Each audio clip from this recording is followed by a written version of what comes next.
Bismillahirrahmanirrahim. Assalamualaikum warahmatullahi wabarakatuh.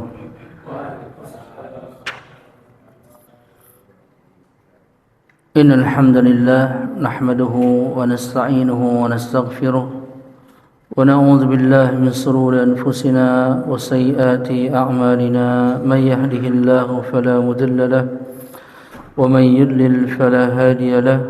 Asyhadu an la ilaha illallah wahdahu la syarika lahu wa asyhadu anna Muhammadan abduhu wa rasuluhu la nabiyya ba'dahu. Qala Allah Ta'ala fi kitabihil karim, a'udzu billahi minasy syaithanir rajim. Ya ayyuhalladzina amanu taqullaha haqqa tuqatih wa la tamutunna illa wa antum muslimun.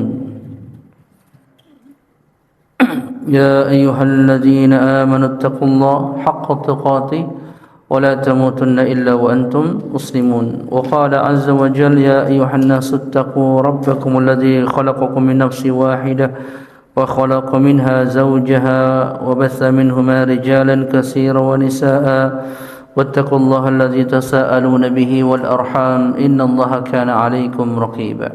Kita lanjutkan lagi, masuk kepada, kita mau habiskan ini ya,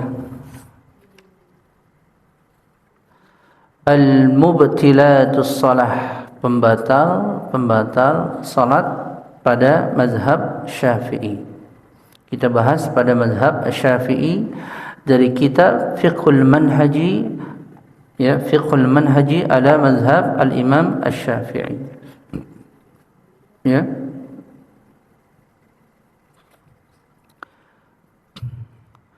Para ulama membagi pembatal salat. Maknanya pembatal salat adalah jika dikerjakan maka rusak salatnya atau menjadi tidak sah salatnya. Ya, pembatal salat. Ya, dibagi menjadi 3 kata ulama Syafi'iyah.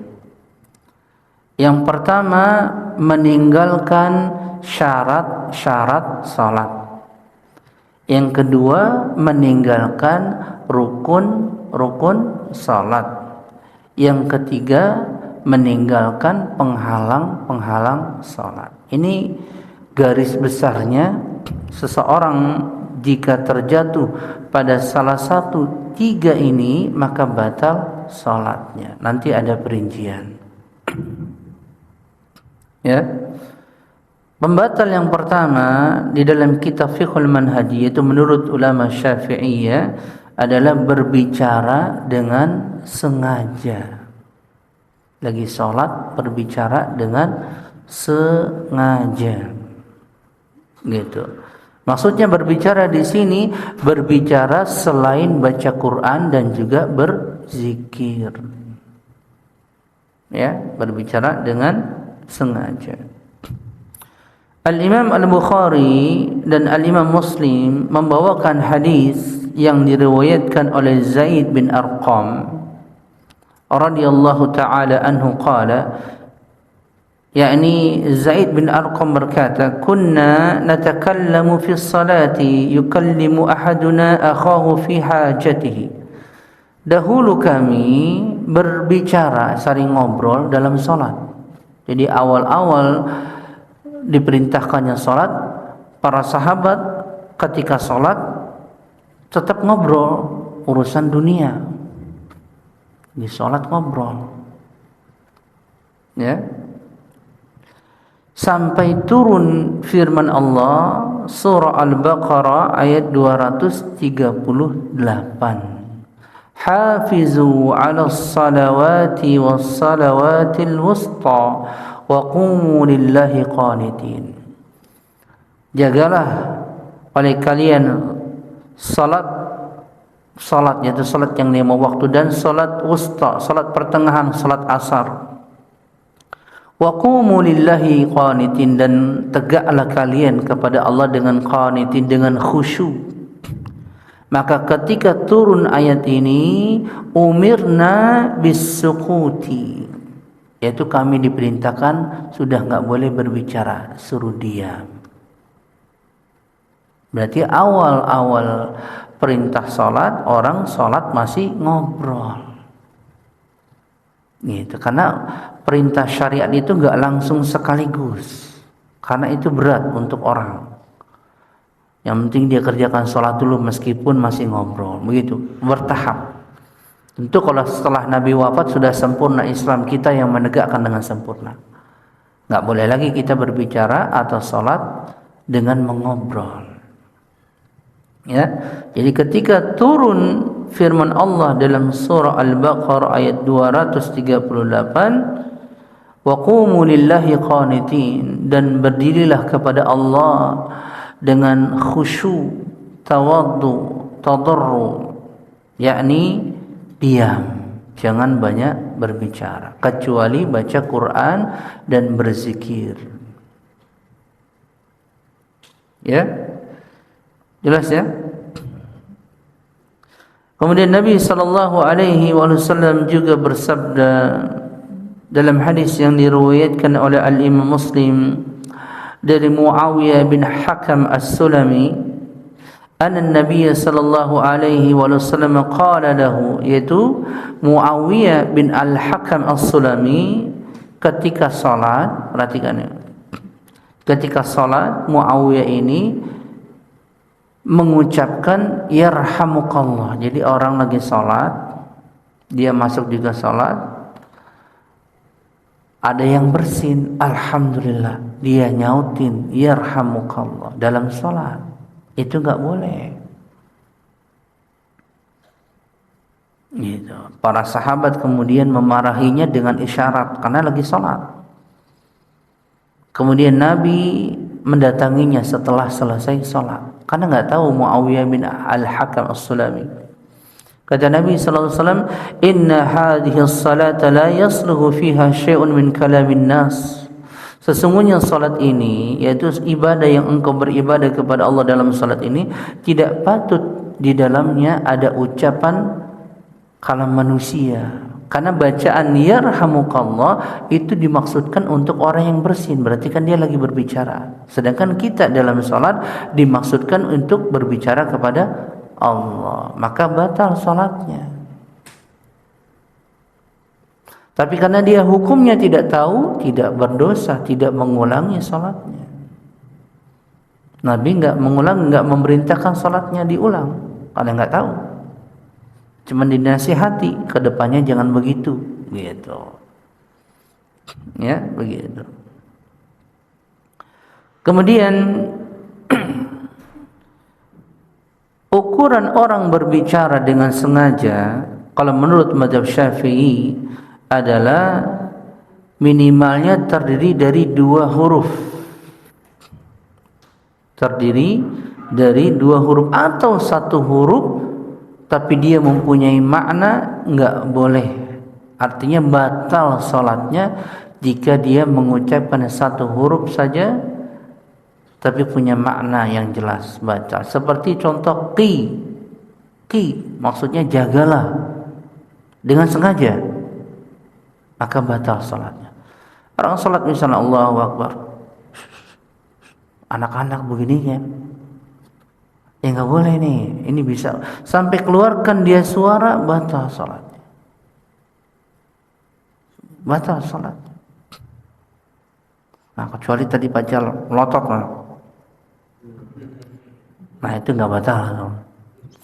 Tapi kalau sampai mengeluarkan suara, misalnya tadi gitu kan, maksudnya kan ini batal, udah keluar 1 huruf, maksudnya suruh diam kan gitu, nggak boleh.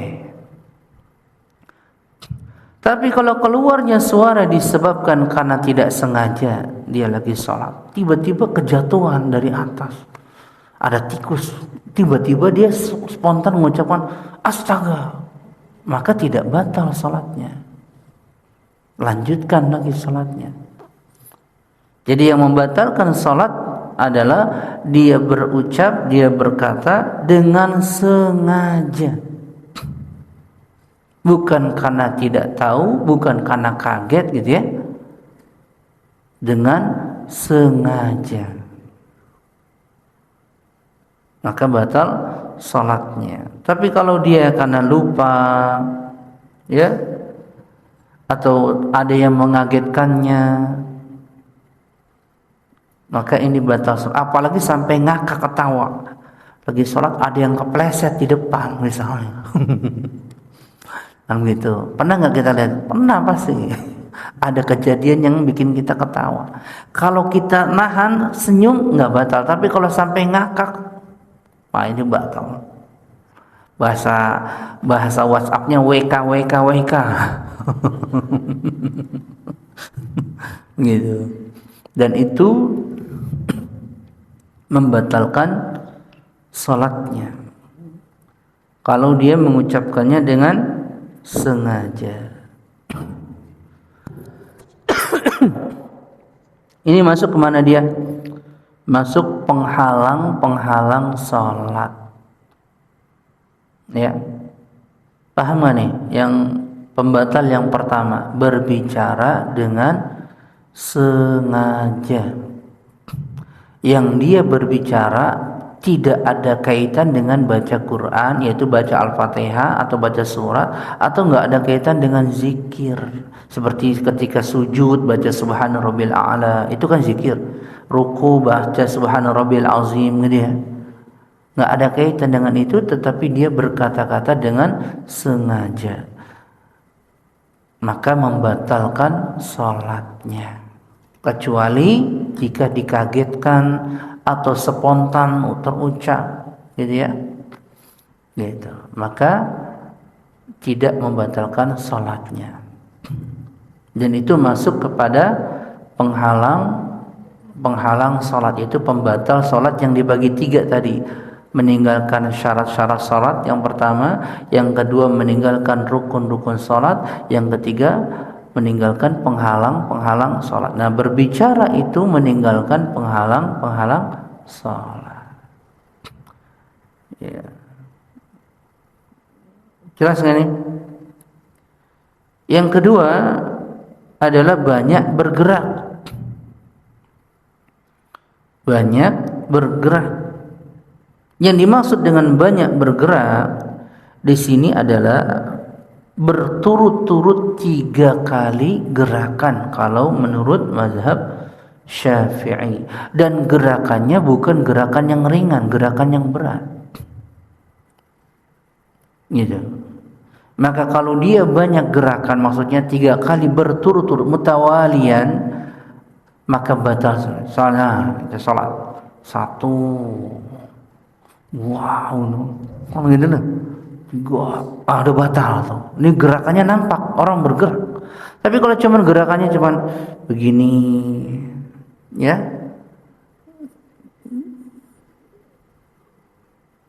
ya itu lain, itu ditutup, dianjurkan. Itu ada alasan. Tapi gerakannya nggak ada alasan.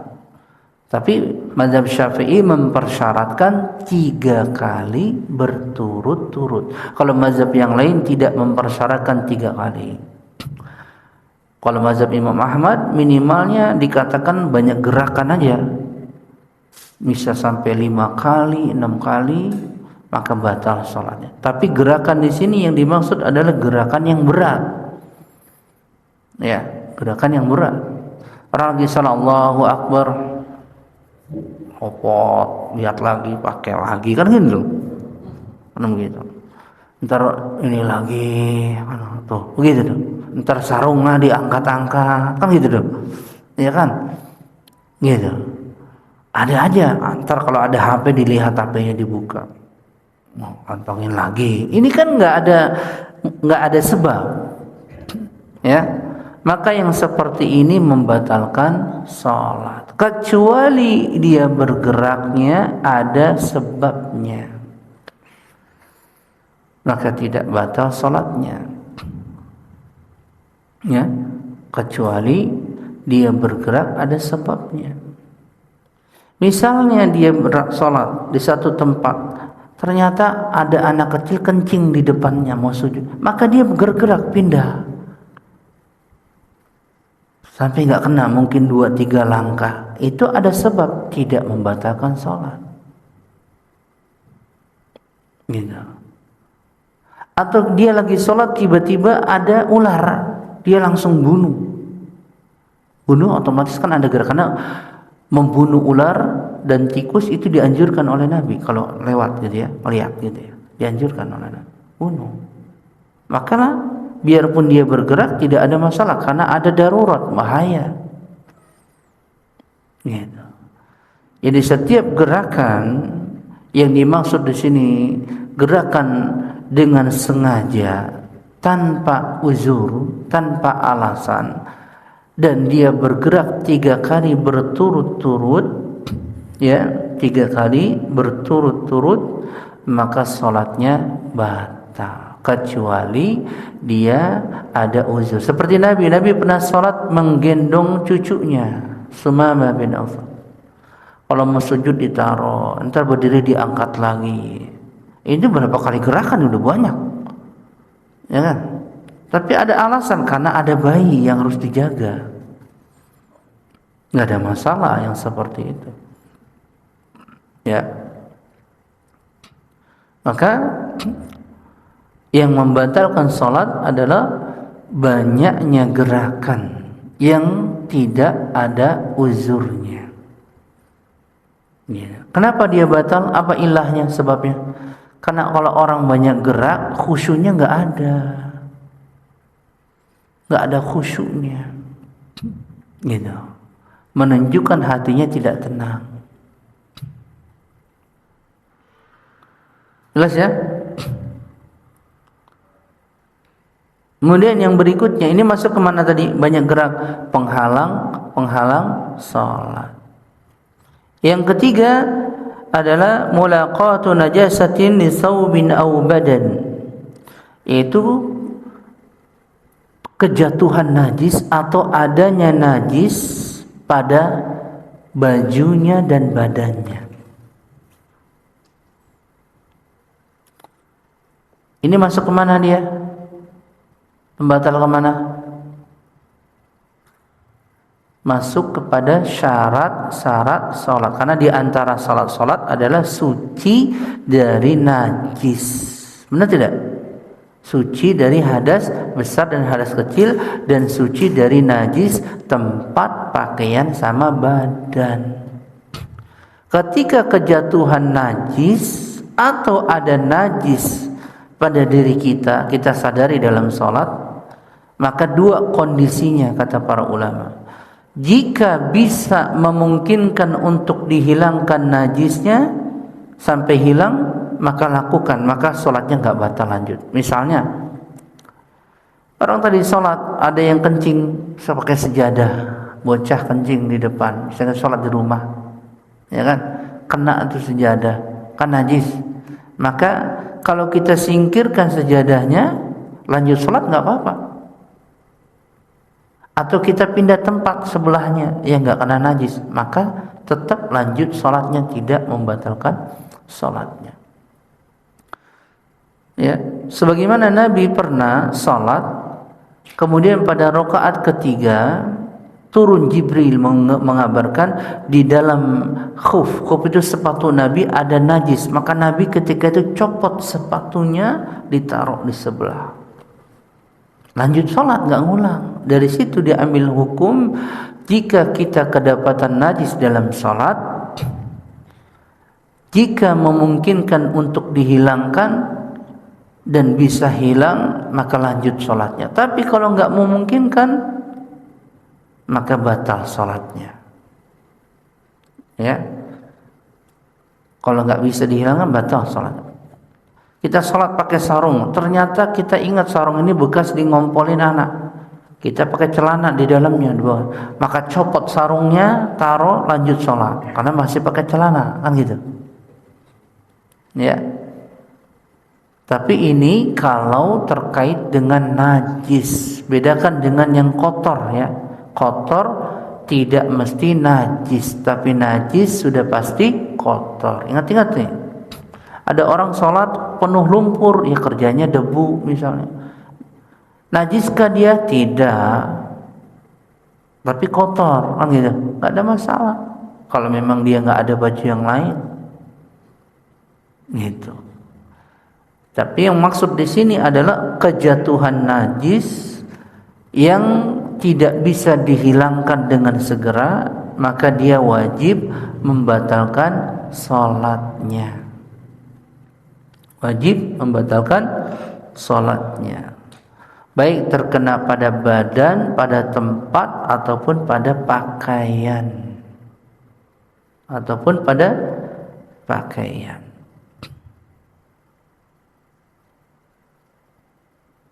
Jelas nggak ini, Pak? Paham ya?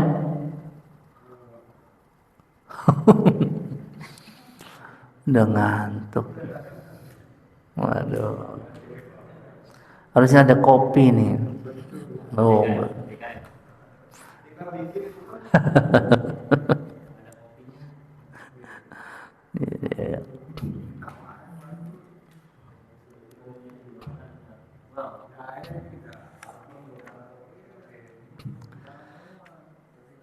Jelas nggak ini?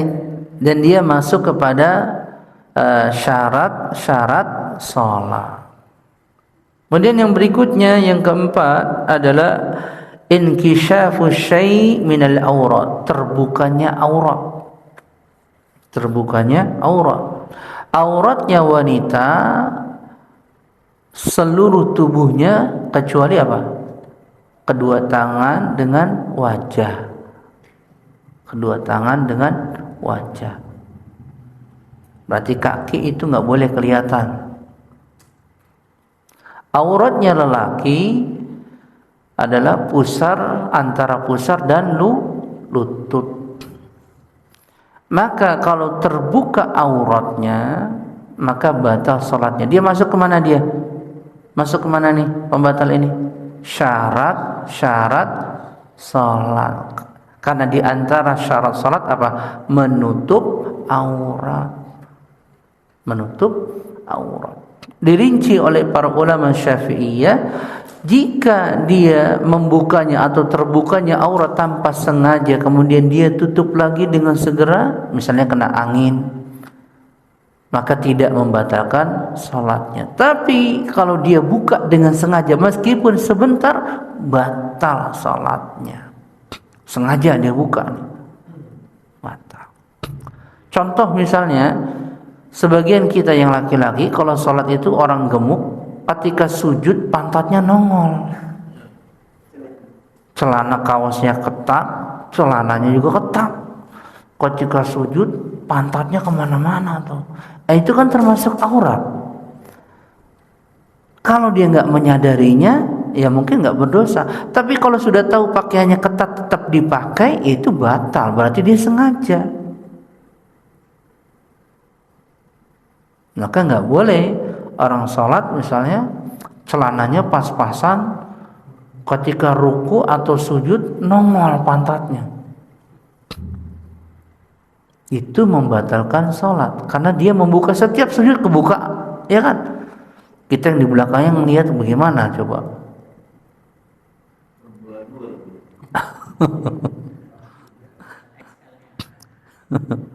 Ya, jadi terbukanya aurat di dalam sholat, kalau tidak dia sengaja karena kena angin tersingkap, kemudian dia langsung tutup lagi, dia lanjutkan sholatnya, itu tidak ada masalah.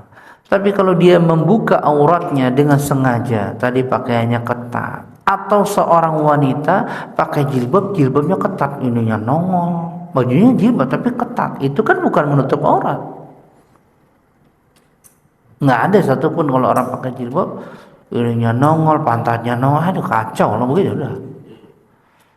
Ya nggak boleh, kecuali ditutup ini pakai mukena, itu ya nggak apa-apa kalau seperti itu. Gitu. Tapi kalau sholat yang penting nutup tapi pakaiannya ketat, itu belum memenuhi syarat menutup aurat. Gitu. Paham ya Pak?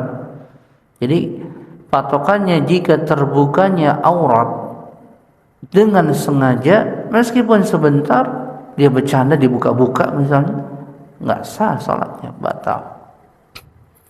Tapi kalau dia tidak sengaja karena ada angin, kalau ada pintu misalnya, ada anak-anak yang lari sehingga terangkat misalnya, kemudian dia tutup lagi, maka dia lanjutkan salatnya dan ini tidak ada masalah, sah salatnya. Ya, ini masuk ke mana? Syarat salat. Jelas ya? Kemudian yang berikutnya, makan dan minum. Makan dan minum. Ada enggak orang salat makan dan minum? Ada orang salat makan. Biasanya setelah makan dari rumah, kemudian salat masih tersisa di mulutnya. Ini hati-hati. Ya, hati-hati. Ya. Karena itu termasuk dikatakan makan. Namun pada ukuran mazhab Syafi'i, minimalnya ukuran makanannya apa? Seukuran kacang. Jadi kalau nasi nyangkut kayak seukuran nasi. Misalnya di sini ada 1, di sini ada 1 sampai 3, ditelan dengan sengaja, batal salat. Apalagi kalau ada sayur nyangkut, ya kan?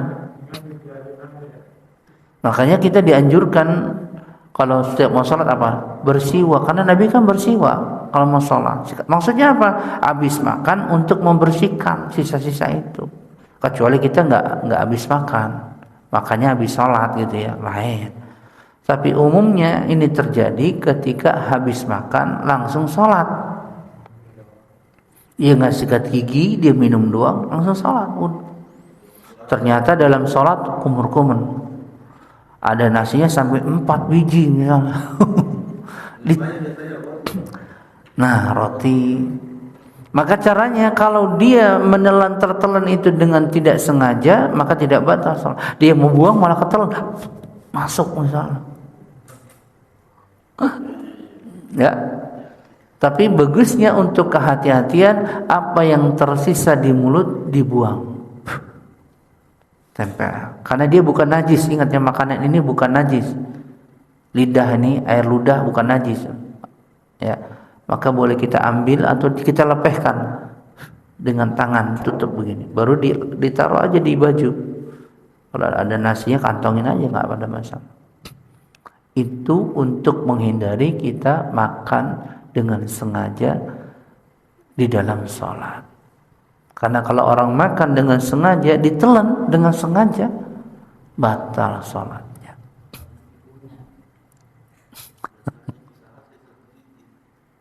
Ya, ini penting ya. Tapi seukurannya itu. Nah kalau dibawa kacang-kacangan nggak apa-apa. Didimin nggak apa-apa. Tapi bisa nggak dijaga kalau sampai jangan masuk? Ya dikeluarin aja lebih aman, Pak. Itu kan orang kalau diem aja kan ada air liur kan keluar terus tuh. Ya itu makanya takutnya nanti ketelen.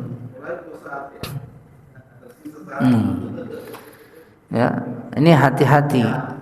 Ya, hati-hati. Ya, karena kenapa dia membatalkan? Karena antara salat itu dimulai dengan takbir, diakhiri dengan salam, itu nggak boleh masuk apapun di dalamnya. Makanya dibilang takbiratul ihram. Ihram itu pengharaman, takbir yang terjadinya setelahnya itu pengharaman. Sama seperti orang umroh dan haji. Mulanya ihramnya dari mana? Miqat. Kalau sudah masuk miqat, ada perkara-perkara yang tadinya dihalalkan jadi haram. Sampai selesai tahallul. Kalau umroh misalnya.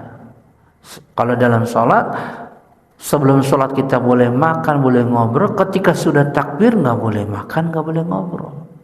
Ketika makan ngobrol ya batal sholatnya. Karena sudah diharamkan dengan takbiratul ihram. Makanya dibilang takbiratul ihram. Gitu. Di antaranya ini makan dan minum dengan sengaja. gitu ya, makan dan minum dengan sengaja. Jelas nggak nih? Pokoknya kalau ada yang nyempil-nyempil, untuk kehati-hatian kita keluarkan, jangan didiemin, apalagi ditelan, meskipun nggak menyengaja gitu ya, buru-buru keluarkan. Kecuali nyangkutnya lama di sini, kita tahu nih, dikorek-korek nggak keluar juga misalnya, susah harus pakai lidi. Nah, kalau gitu diamkan dulu, nggak apa-apa.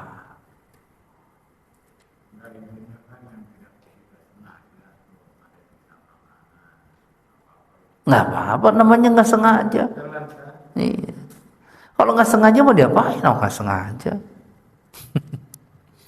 Tapi kalau nggak sengaja kan nggak mungkin telan semuanya. Ada 5 nasi ditelan semua nggak sengaja. Ya ini kalau nggak, namanya nggak sengaja itu sekali. Kayak orang puasa makan sekali, oh lupa Ustaz, nggak sengaja. Besok lagi makan lagi, sorenya makan, itu bukan nggak sengaja. Jadi ada ukurannya, ya. Paham ya? Itu masuk kepada apa dia? Makan dan minum, penghalang salat. Gitu. Kemudian yang berikutnya, yang keenam adalah berhadas sebelum salam yang pertama. Yakni minimalnya kalau orang berhadas setelah salam yang kedua, maksudnya pas salam yang kedua, maka sholatnya sah. Misalnya udah tasyahud akhir, assalamualaikum warahmatullah, assalamualaikum, kita assalamualaikum pentut rep gitu ya, maka sholatnya sah. Kenapa? Karena salam yang pertama itu rukun, salam yang kedua itu hukumnya sunnah. Maka yang membatalkan itu hanya yang rukun, salam pertama. Jadi kalau dia assalamualaikum warahmatullahi wabarakatuh, batal, ulang lagi salatnya. Tapi kalau assalamualaikum warahmatullahi wabarakatuh kentut yang kedua, maka tidak batal salatnya. Paham nih Pak? Jadi dibedakan, rukun berarti salam yang dirinci oleh para ulama, yaitu yang dikatakan rukun adalah salam yang ke sebelah kanan. Salam yang ke sebelah kanan. Paham ya? Ini termasuk apa dia nih? Syarat sholat, yaitu berhadas ketika sholat. Harusnya kan suci, tiba-tiba dia kentut. Ya kalau lagi berdiri ruku sujud ya sudah pasti batal, nggak mungkin, kan gitu ya. Tapi para ulama memerinci, kalau kentutnya dia, buang anginnya dia pas salam kedua, maka tidak perlu mengulangi sholatnya, karena yang dia langgar hanya sunnah sholat. Demikian juga orang batal sholat, ini perhatikan, ketika mengucapkan salam itu dengan alif lam, assalamu. Ada orang baca gini, assalamualaikum warahmatullah, assalamualaikum warahmatullah, assalamualaikum warahmatullah, assalamualaikum, ini nggak boleh, batal itu sholatnya, karena mengucapkan salam itu rukun qauli, berarti dia meninggalkan salah satu rukun qauli, rukun ucapan. Paham nggak? Orang ucap salam nih, assalamualaikum warahmatullah, assalamualaikum warahmatullah, ini nggak sempurna nih, harusnya assalamualaikum warahmatullah, begitu. Assalamualaikum warahmatullah, gitu. Dia bacanya assalamualaikum warahmatullah, alif lamnya terbuang, nggak dibaca. Sama seperti baca Al-Fatihah misalnya, Ar-Rahmanir Rahim, harusnya Ar-Rahmanir Rahim, begitu. Itu rukun qauli, dibacanya begitu, Ar-Rahmanir Rahim, maka batal salatnya, karena dia meninggalkan Rukun. Beda kalau dia nggak tahu, kalau nggak tahu ya nggak dosa. Nggak tahu Ustaz, saya mah bacanya kalau salamnya Assalamualaikum warahmatullahi wabarakatuh, Assalamualaikum warahmatullahi wabarakatuh, gitu doang. Banyak nggak yang begitu? Alhamdulillah. Nah ini seorang imam harus ngerti ini, karena dia bertanggung jawab kepada makmum. Itu beratnya imam. Ya, ini ada imam baru kita, namanya siapa sih?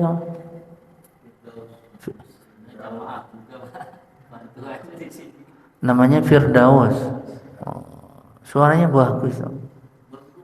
Merdu. Masya Allah. Oh, ngantuk karena iya, cuman nanti di depan, kita di belakang. Iya, jamaah biasa emang.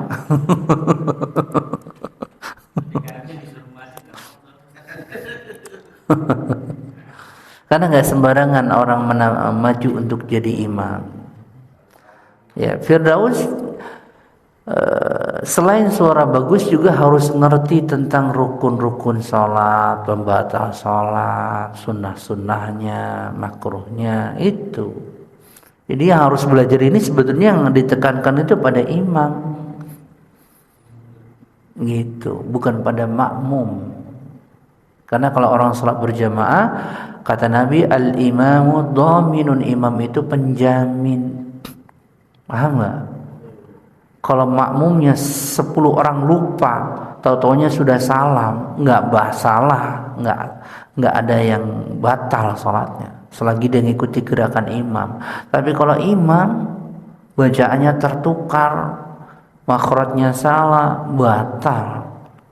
Itu menanggung dosanya makmum. Itu beratnya, makanya dhamin, penjamin.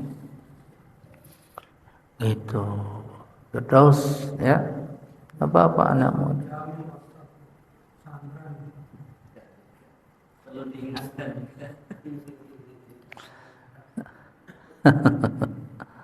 Ya, dia masuk kemana tadi? Syarat sholat, yaitu berhadas. Di antara syarat sholat kan suci dari hadas kecil dan hadas besar, suci dari najis pada pakaian, badan dan tempat. Ingat ya, najis ya, bukan selain najis. Kalau kotor belum tentu. Ya, perhatikan. Kemudian pembatal berikutnya adalah tertawa ngakak. Nah, ini yang tadi kita bilang. Ya, ngakak. Ini sering terjadi biasanya pada sholat tarawih. Kadang-kadang ada yang bercanda, rame, ya. Ngakak, ketawa nggak bisa nahan. Kalau senyum saja sholat, maka nggak batal sholatnya. Tapi kalau sampai keluar suara, tadi WK ketawa misalnya, batal sholat. Dan ini ijma ulama, sepakat ijma ulama, batal sholatnya orang yang tertawa, gitu. Kenapa? Karena itu termasuk berbicara dengan sengaja, karena mengeluarkan huruf. Tadi kan WK, W sama K, W sama gitu. Kedua huruf udah. Gitu. Maka tertawa dengan sengaja menafikan kekhusyuan. Dan itu jika ia lakukan membatalkan sholatnya. Demikian juga dengan nangis dengan berlebihan. Apa begitu? Nggak boleh. Tapi kalau dia menangis hanya dia baca ayat, airnya netes keluar, tapi dia tidak sampai terseduh-seduh, maka nggak ada masalah. Gitu. Karena ada orang ketika baca beberapa ayat tersentuh hatinya, dia menangis, nggak ada masalah. Tapi kalau sampai mengeluarkan suara, nggak boleh. Sampai terseduh-seduh, sampai sedih gitu, nggak boleh. Ya, jelas ya?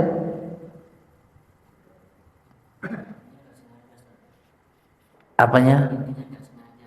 Intinya nggak sengaja. Ya, kalau dia sengaja nggak boleh. Kalau dia nangis nggak sengaja terseduh-seduh, kayaknya nggak mungkin. Mungkinkah orang nangis dengan terseduh-seduh tidak sengaja? Kecuali mungkin dikagetkan sesuatu. Kalau kaget ya bisa saja. Dia tidak batal sholatnya. Gitu. Kalau nangis, para sahabat kalau sholat sebagiannya nangis, tapi tidak sampai terseduh-seduh. Maksudnya meneteskan air mata. Karena mengetahui makna kandungan setiap ayat yang dia baca, sehingga bergejolak hatinya, maksudnya bergetar hatinya, sehingga meneteskan air mata. Tapi tidak ada kata-kata, maksudnya suara yang terisak-isak gitu nggak ada ya.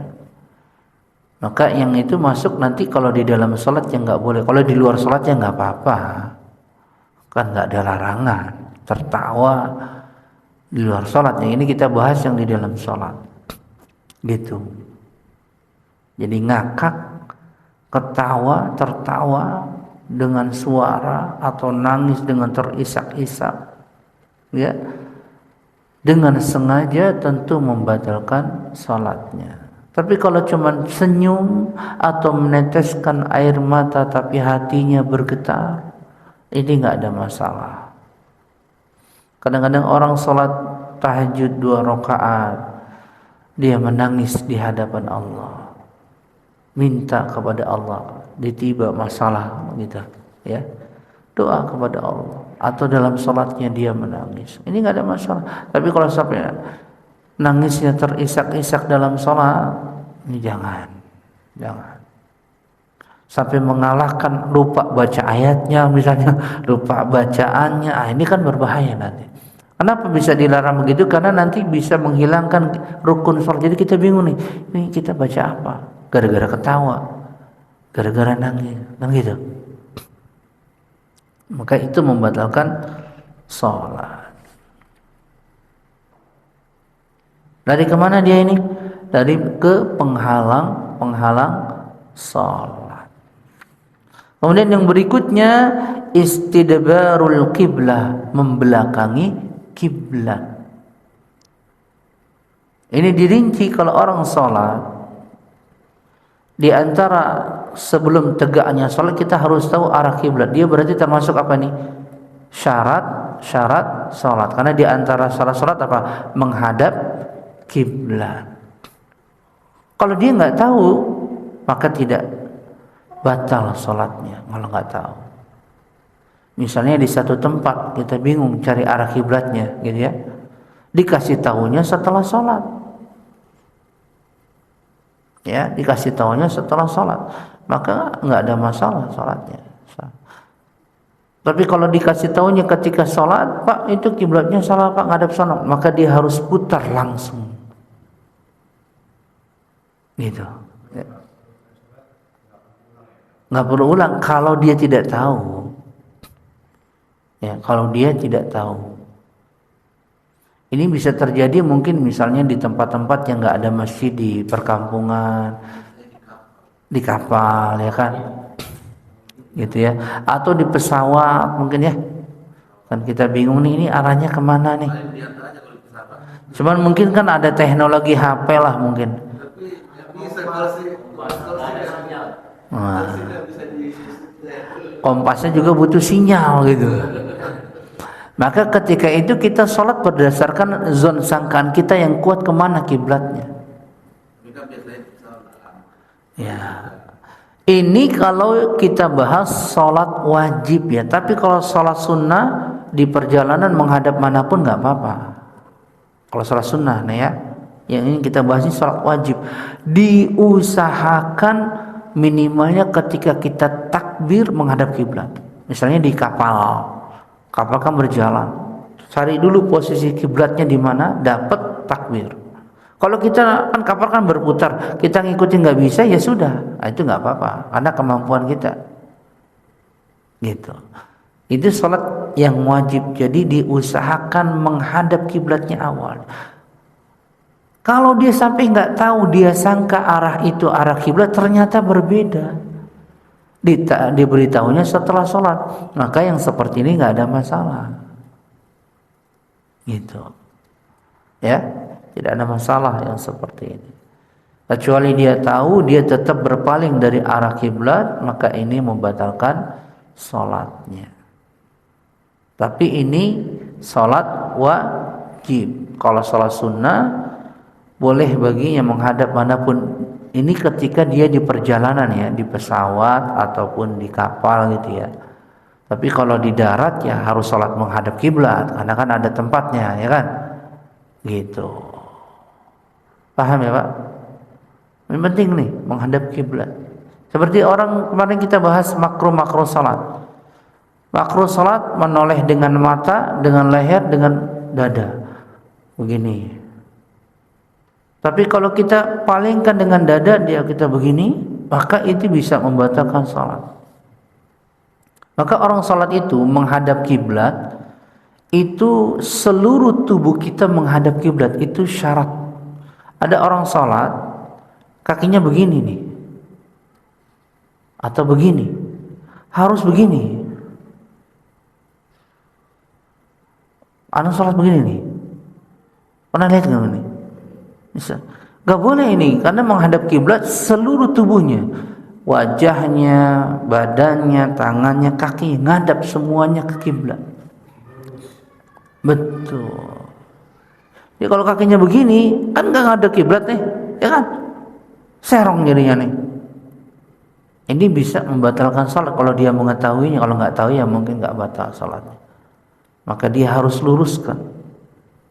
Makanya kalau orang sholat, imam luruskan dan rafatkan safnya. Maksudnya apa? Lurus menghadap kiblat. Seluruh tubuh kita hadap kiblat. Apa? Kalau dia nggak mengetahui ya nggak batal. Tapi harus diberitahu yang seperti itu. Kalau dia nggak tahu, jahil, bodoh, ya nggak dosa. Ya kalau orang sholat tuh kan seringnya kan dia begini ya, gini ya, ya kan, tuh harusnya kan begini, ya kan, harusnya begini nih, dia begini. Ini nggak boleh nih, karena dia nggak menghadap kiblat, harusnya begini, gitu, lurus.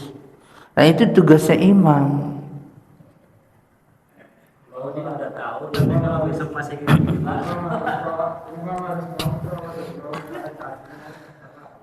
Karena yang mewajibkan mengingatkan jamaah itu adalah imam, memang imam. Makanya kan imam yang mengatakan luruskan, rapatkan safnya. Kan imam bukan makmum, begitu.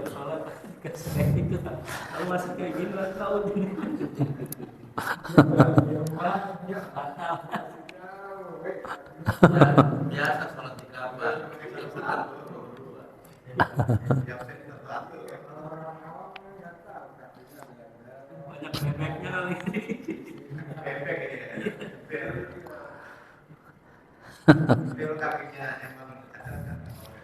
Nah itu kan lain. Ini kan orangnya normal tapi kakinya sholatnya menghadapnya kayak bebek gitu kan, gini.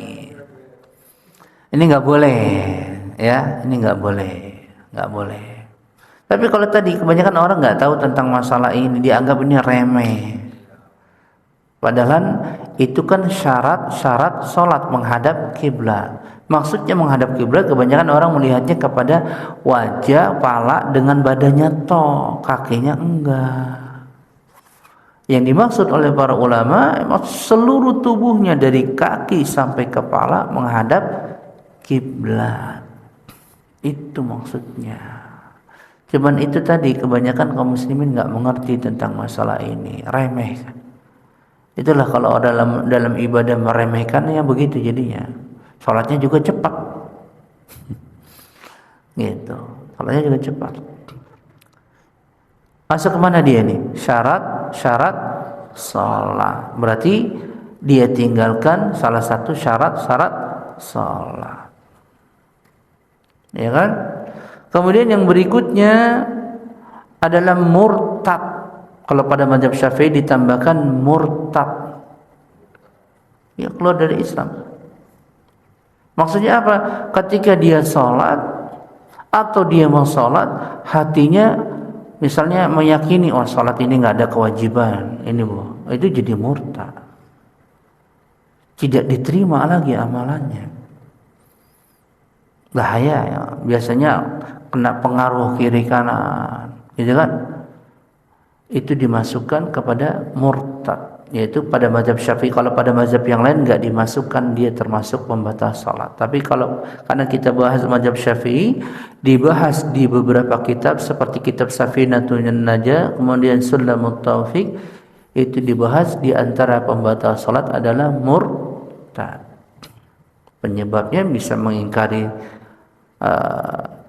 syariat Islam. Salah satu saja, kalau diingkari, oh tidak ada zakat, maka keluar dari Islam.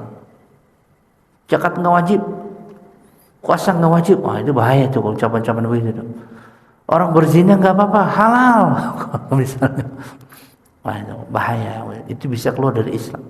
Karena orang yang mengingkari dengan malas beda. Kalau malas dia tahu ada, dia sholat tapi nggak sholat karena malas, tahu kewajibannya, malas saya tahu tapi lagi malas, itu nggak dikafirkan oleh para ulama. Tapi ketika dikatakan sholat itu nggak wajib, nggak perlu kita sholat, wah ini bisa kufur, keluar dari Islam. Tapi tentu saja setelah ditegakkan hujah padanya, maksudnya diajak diskusi dulu, diajak. Ini bagi orang yang berilmu. Kalau yang nggak punya ilmu ya jangan. Gitu. Saya punya kawan penjual jam dulu di dekat rumah, orang Islam. Jadi kalau azan dia suka caci maki aja, ngapain orang tuh ke masjid nungging-nungging, nggak ada faedahnya begitu. Orang Islam ngomong begitu.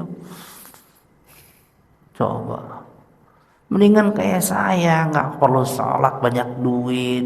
Gitu. Coba kan kacau kan. Kalau nggak mau sholat sih ya jangan, terserah dia. Tapi ketika bawa-bawa agama itu yang kita nggak suka kan gitu, ya kan? Bawa-bawa agama di depan kita, saya tinggalin langsung, orang stres.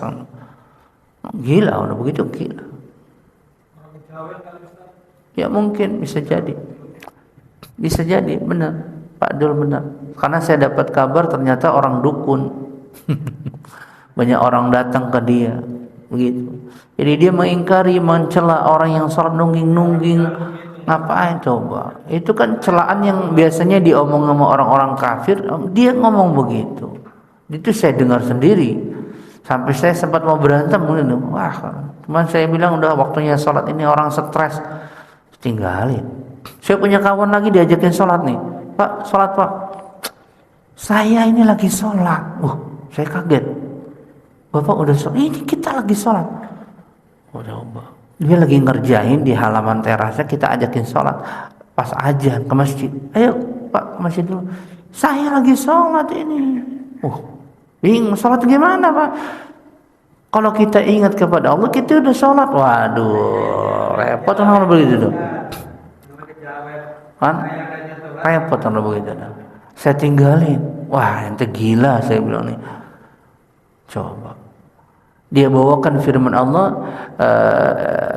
aqimis salata li zikri, dirikanlah salat untuk mengingatku. Jadi kalau kita sudah ingat Allah, sudah salat. Kan konyol tuh begitu.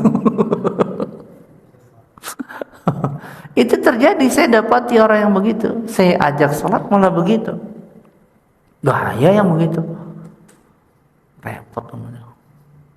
Macam. Ya, di Indonesia itu repot kalau udah begitu-begitu. Akhirnya yang gitu-gitu saya tinggalkan aja doh. Masih suka kasihan yang mau gitu, sedih. Bagaimana orang ini bisa begini ya? Tapi kalau kita merenung lagi, hidayah milik Allah. Kalau Allah sudah cabut hidayah pada seseorang, nggak ada yang bisa memberikannya lagi. Susah kan gitu. Tadinya itu orang sholat, saya kenal gitu, suka ke masjid gitu, suka ke masjid. Makanya saya ajak. Ngomongnya begitu sekarang. Masuk aliran tertentu kali dia, saya nggak ngerti lah. Gitu, ya. Maka di situ dibahaslah hukum murtad. Sehingga jika orang mengucapkan sesuatu, dia meyakininya, ternyata keyakinannya itu menyelisihi ulama ijma, murtad dia. Yaitu tadi, salat itu enggak wajib. Cukup salat itu ingat sama Allah. Jadi bukan salat kayak kita 5 waktu, begitu enggak. Kan repot tuh kalau udah begitu. Bikin agama sendiri. Itu bahayanya. Ya. Maka harus hati-hatilah ketika kita belajar Islam, terutama di Indonesia. Aliran paling banyak di Indonesia, terutama yang kejawen-kejawen ada lagi. Belum yang lain-lainnya kan banyak. Hati-hati. Kita mah yang normal aja lah. Udah baca Yasin, sholat, zikir, gitu aja lah. Sederhana saja. Jangan yang mumet-mumet, jangan aneh-aneh. Diajak sholat malah begitu, jangan. Ya. Yang terakhir adalah ini yang paling penting. Ada pembahasan namanya taghayyurun niyah. Berubahnya niat. Nah, ini yang enggak dipahami oleh orang-orang kaum muslimin, enggak mengerti. Maksudnya batalnya salat jika berubahnya niat. Bagaimana caranya berubahnya niat? Misal kita salat Isya tadi nih ya, Allahu Akbar. Tiba-tiba udah takbir nih, saya salat sunnah aja lah, maka batal salatnya. Tadinya mau salat Isya berubah jadi salat sunnah.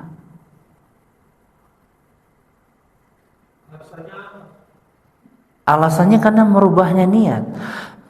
Di sini menjadi syarat dalam setiap amal ibadah kita, niat itu berkesinambungan dari takbir sampai salam, nggak boleh ada perubahan. Itu maksudnya. Paham nggak? Niatnya salat nggak boleh. Kalau niat pertama nih, nah kita bahas rinci nih. Niat apa maknanya? Maknanya niat apa? Ada yang tahu? Firdaus. Makna niat apa Firdaus? Al-qasdu. Apakah orang bisa melakukan suatu amalan kalau dia tidak menyengaja? Nggak mungkin. Dan juga nggak diberi pahala. Kemudian niat itu dirinci nih, perhatikan. Kenapa dibahas niat? Karena pada niat itu nanti ada 2 amalan. Ada amalan yang wajib, ada amalan yang sunnah. Semua amal ibadah kita itu cuma 2, wajib, sunnah. Salat ada yang wajib, ada yang sunnah. Zakat ada yang wajib, ada yang sunnah. Puasa ada yang wajib, ada yang sunnah. Kan semuanya kalau nggak wajib sunnah itu doang. Wajib sunnah kan gitu. Nah, yang membedakan antara wajib dengan sunnah apa? Niatnya. Salat bacaannya sama, takbirnya sama, tasyahudnya sama. Apa yang membedakan? Niat.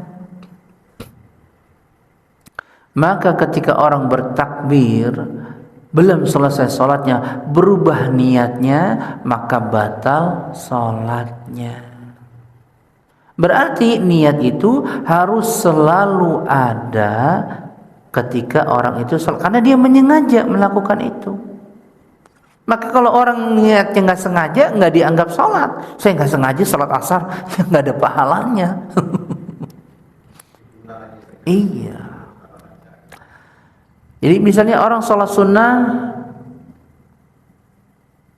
qobliyah Isya misalnya, tiba-tiba dia berubah, Allahu Akbar, saya sholat tahiyatul masjid aja deh. Jangan, ya jangan, ya, kecuali jika dia berubah dari yang muqayyad kepada mutlak. Nah ini perhatikan nih lagi. Maksudnya apa? Muqayyad itu sholat tertentu. Sholat zuhur ada waktunya, ya kan? Ada batasannya. Asar ada waktunya, ada batasannya. Salat tahajud ada waktunya ketika malam. Salat duha ada waktu. Ini salat-salat namanya muqayyad, terikat dengan waktu. Ada salat-salat yang tidak terikat dengan waktu, namanya mutlak. Namanya salat sunnah 2 rakaat. Kapanpun kita melakukan boleh, kecuali pada waktu-waktu yang dilarang untuk salat, seperti ba'da subuh, ba'da asar, kan nggak boleh. Itu salat sunnah mutlak. Nah, ketika orang misalnya salat subuh, Allahu Akbar, dia berubah niatnya. Dalam hatinya, saya salat sunnah mutlak sajalah, maka nggak apa-apa. Kan dari muqayyad ke mutlak itu sah. Tapi kalau mutlak muqayyad ke muqayyad itu batal. Dia takbir Allahu Akbar salat subuh. Saya mau salat sunnah qabliyah subuh. Ini lain, bukan salat sunnah mutlak. Terikat dengan azan dan qomat, maka batal salatnya. Paham nih? Berubahnya niat. Ngerti nggak nih? Maka dalam mazhab kita, mazhab Syafi'i, maka kan selalu ditekankan, misalnya salat maghrib, salat isya, usalli fardhu isya'i 4 raka'atin, itu salat muqayyad. Saya niat salat wajib, ini pertama muqayyad, wajib, udah dirinci nih dalam niat kita. 4 raka'atin, jadi waktu sholli fardhu isya, salat wajib yang isya, 4 rakaatnya itu sudah muqayyad, terperinci. Tidak salat jumlah rakaatnya terserah kita, nggak udah terperinci. Makmuman atau imaman, mustaqbilalnya, kalau kita tidak pakai mustaqbil, makmuman imaman, itu jadi muqayyad, apakah kita sebagai imam atau makmum. Maka ketika dia sudah takbir Allahu Akbar, maka niat itu harus selalu ada pada dia selama dia salat. Beda dengan khusyuk ya, ini lain. Beda dengan khusyuk. Khusyuk itu menghadirkan kita kepada Allah, khusyuk. Tapi niat itu hadirnya hati kita salat apa, begitu. Paham nggak? Makanya tadi maknanya niat apa? Menyengaja. Karena nggak mungkin orang melakukan sesuatu tanpa sengaja. Kalau dia tanpa sengaja nggak ada pahalanya, nggak ada juga dosanya. Dia bunuh orang nggak sengaja, nggak dosa. Gitu. Benar nggak? Ada. Makanya di antara syarat ibadah apa? Berakal. Kenapa? Dia bisa membedakan ibadah apa yang ia lakukan. Kalau nggak berakal, ya nggak bisa dia bedakan, ikut-ikutan aja. Ditanya kamu salat apa? Diem aja. Karenanya orang stres. Itu di tempat saya ada seperti itu. Salatnya rajin. Apakah dapat pahala? Ya nggak dapat pahala. Dapat dosa juga nggak dapat dosa. Ya nggak dapat apa-apa. Karena syaratnya sudah gugur, hilang akalnya. Makanya niat itu akan hadir, akan ada kepada orang-orang yang berakal. Dia bisa membedakan. Paham gak? Bedanya nanti kalau pada mazhab Syafi'i, niat itu dihadirkan berbarengan dengan rukun awal ibadah tersebut. Beda dengan mazhab yang lain. Kalau mazhab yang lain, kalau orang udah keluar rumah, dia berniat mau sholat ini, udah selesai, udah niat itu. Itu bedanya pada mazhab Syafi'i. Makanya kalau pada mazhab Syafi'i orang sholat Allah, maka hadirkan hati, ini sudah pernah kita bahas ya kan? Harus berbarengan dengan takbir, itu syaratnya kalau pada mazhab Syafi'i. Nggak boleh setelah takbir, nggak boleh sebelum takbir. Itu mahallun niat, tempatnya niat di situ. Bukan usolli fardhonya, bukan, itu bukan niat. Itu bukan niat, tapi itu menghadirkan niat. Tapi niat yang benar-benar ketika berbarengan dengan takbir. Nah, berubahnya niat, maka akan berubahnya amalan tersebut. Maka ini bisa membatalkan sholatnya. Paham nggak nih? Ngerti nggak Firdaus? Ya, ini pembahasan yang jarang nih. Ya, jadi kalau orang sholat muqayyad, sunnah, sholat wajib nih muqayyad, pindah kepada muqayyad yang lain batal sholatnya. Tapi kalau dia sholat yang muqayyad pindah kepada mutlak, sah sholatnya. Tuh, sederhananya begitu tuh kesimpulannya. Ngerti nggak nih? Sholat yang muqayyad yang dengan sebab-sebab dan waktu tertentu, itu namanya sholat muqayyad. Sholat tahajud, sholat duha kan ada waktunya nih. Nggak bisa tahajudnya siang hari, nggak mungkin. Gitu.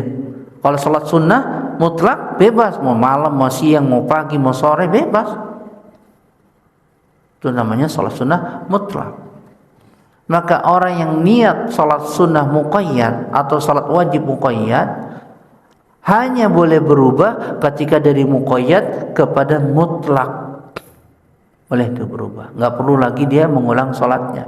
Tapi kalau dari muqayyad satu ke muqayyad yang lain, dari sholat yang wajib kepada sholat yang wajib yang lain, maka tidak boleh, tidak sah. Sholat maghrib, Allahu Akbar, saya belum sholat asar aja, nggak boleh, batal.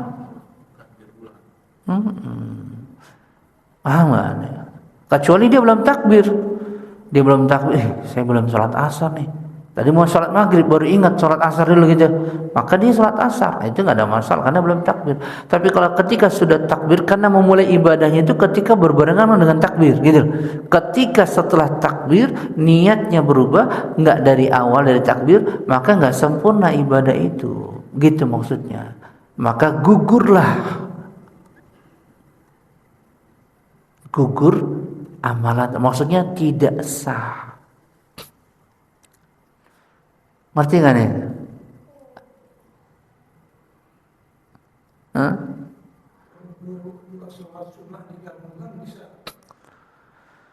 Dua sholat sunnah digabungkan, kalau memungkinkan kita bisa sholat perbanyak masing-masing, itu lebih baik. Tapi kalau tidak memungkinkan, misalnya sholat sunnah masuk masjid, tahiyatul masjid, dengan sholat sunnah qobliyah. Qobliyah kan sebelum sholat wajib. Kalau memungkinkan dua-duanya nggak apa-apa. Tapi kalau memungkinkan salah satunya, maka cukup dengan sholat qobliyah karena sudah masuk pada tahiyatul masjidnya di situ. Begitu caranya. Iya, sudah masuk ke situ. Ya. Tapi nggak bisa menggabung sholat yang wajib, nggak mungkin. Kecuali ketika kita safar, ada namanya jamak, gitu.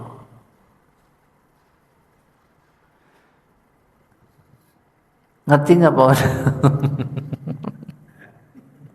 Kayaknya lagi mikir. Ada pertanyaan kan ya? Ada pertanyaan nggak? Ya, Pak Sauri.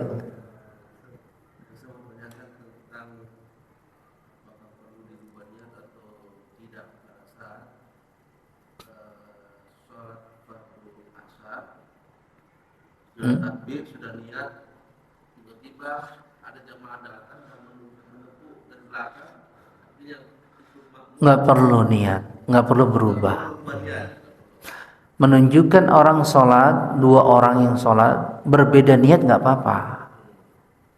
Misalnya Pak Safari sudah sholat wajib, sholat sunnah, ada yang nepuk sholat wajib, maka nggak ada masalah. Tetaplah sholat sunnah, bagi dia itu sholat wajib. Ya sah, nggak ada masalah. Tidak berubah niat, nggak boleh berubah niat. Saya berubah niat jadi sholat wajib lagi, ya nggak sah. Nggak boleh dua sholat wajib ditambah jadinya, nggak boleh. Kecuali hukumnya hanya sunnah, kan begitu. Jelas nggak nih? Satu lagi terkait masalah kiblat. Saya sering sholat di kapal laut. Kalau di kapal ini kan jelas Pak, ada arah kiblat. Tapi yang ribet biasanya di kapal kargo, kapal barang. Iya. Pada saat kita mau sholat, itu jarang orang yang ada di kapal barang itu orangnya paling 7 atau Iya, 8, iya. nggak ada tempat bertanya kan. Iya, iya. Nah, solusi saya pada saat sholat itu, saya nggak tahu kiblatnya di mana. Saya cuma lihat matahari, ada condong kemana matahari ini. Apakah benar cara saya menentukan kiblat itu atau gimana? Menentukan arah kiblat sesuai dengan keilmuan kita. Ya. Kalau dengan hakul yakin mungkin sekarang pakai HP. Tapi kan di tengah laut nggak ada sinyal seringnya, ya kan? Bagaimana? Maka fattaqullaha mastata'tum. Biasanya orang melihat dari arah bintang atau matahari lah. Arahnya kemana? Tapi kan kalau lihat dari arah matahari belum tentu juga akurat, kan gitu. Maka tadi saya bilang, jika dia tidak mengetahui dalam masalah ini, tidak ada tempat buat dia bertanya, sinyalnya juga hilang misalnya, maka dia sholat sesuai dengan kemampuannya. Maka itu sah. Kan tadi saya sudah jelaskan, ya kan? Nggak ada kemampuan. Tiba-tiba habis sholat dia beritahu kiblatnya tuh di sono, Pak. Misalkan, nggak perlu diulangi karena ketika lagi sholat kita nggak ada orang yang kita butuh tanya. Apalagi di kapal-kapal kargo. Itu susah. Kalau sandar mungkin bisa kita tanyakan arah kiblat. Ya, makanya kan tinggal lihat masjidnya biasanya kan gitu. Tapi kalau di tengah laut, saya pas safari kerja saya itu dulu teknisi navigasi. Saya benerin alat-alat navigasi, radar, giro kompas. Kadang kita sampai ke tengah laut. Saya sama beberapa kawan teknisi saya dulu benerin giro kompas gitu. Ketika kita sholat kita bisa misalnya lagi di tepi darat di pinggir pantai kita bisa cek gampang. Tapi ketika di tengah laut ini gimana nih? Bingung nih. Karena dia juga berjalan kapalnya. Kan begitu. Ya kan? Makanya tadi minimalnya pastikan dulu kita bisa pastikan arah kiblat pertama ketika kita takbiratul ihram. Habis setelah itu berjalan ya udah nggak ada masalah. Tapi kalau juga nggak bisa tahu, ya sudah sholat yang menurut kita condongnya kemana? Kan gitu. Condongnya kemana? Itu Mas Kapan, kalau di pelabuhan kan sholat itu arahnya ke utara ke selatan.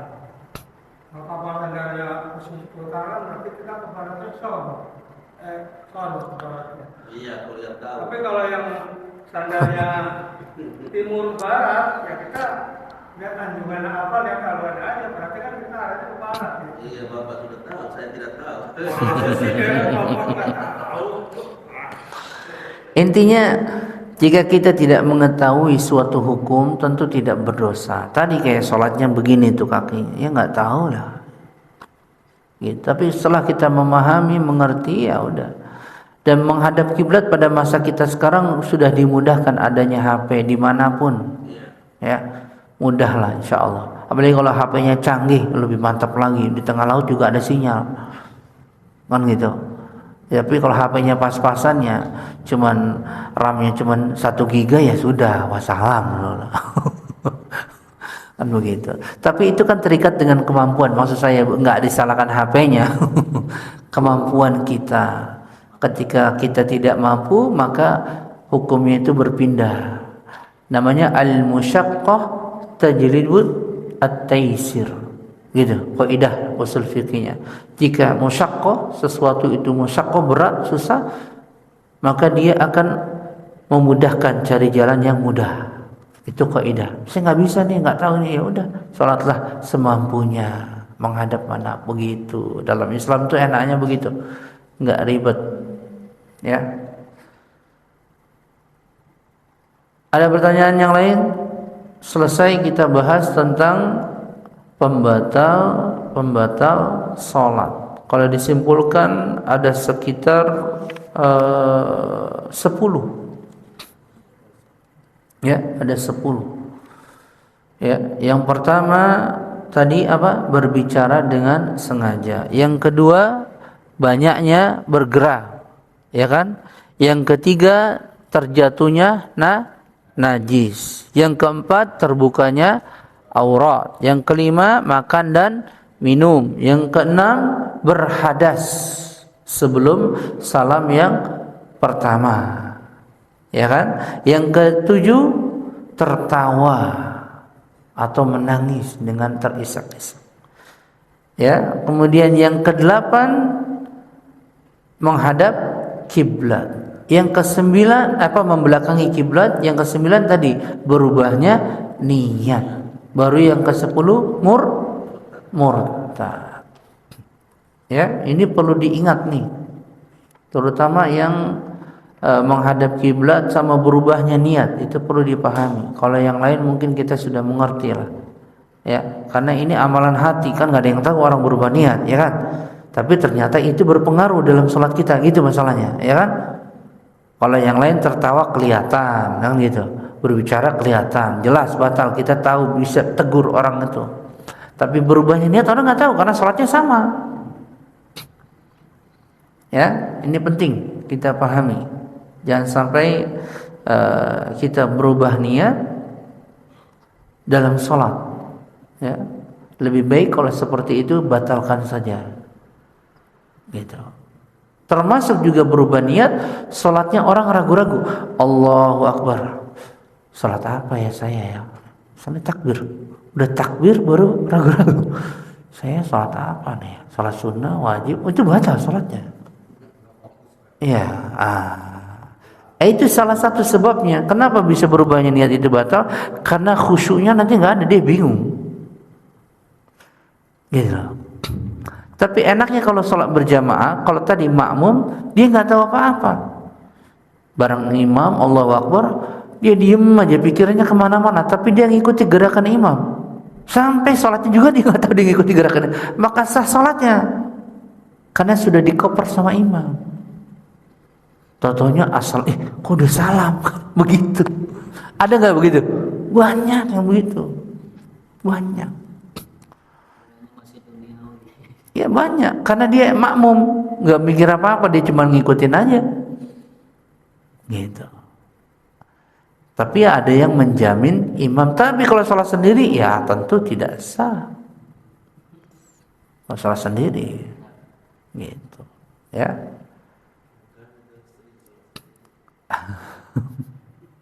Ya, cukup ya. Berarti nanti kita bahas lagi sujud sahwi. Nanti kita rincikan bagaimana tata cara sujud sahwi. Ya, kajian berikutnya, insya Allah. Ada 3 sujud yang mau saya bahas. Pertama sujud sahwi, kedua sujud tilawah, ketiga sujud syukur. Menurut mazhab Syafi'i bagaimana? Ini penting, karena keseharian orang sujud sahwi, atau seminggu sekali orang biasanya sujud tilawah, atau orang juga sering melakukan sujud syukur. Ini harus dipahami, harus mengerti ilmunya, maksud saya begitu. Ya, tidak asal-asalan, tidak serampangan. Ya, cukup ya. Kita tutup kafarat majelis. Subhanaka Allahumma wa bihamdika, asyhadu an la ilaha illa anta, astaghfiruka wa atubu ilaik. Wassalamualaikum warahmatullahi wabarakatuh.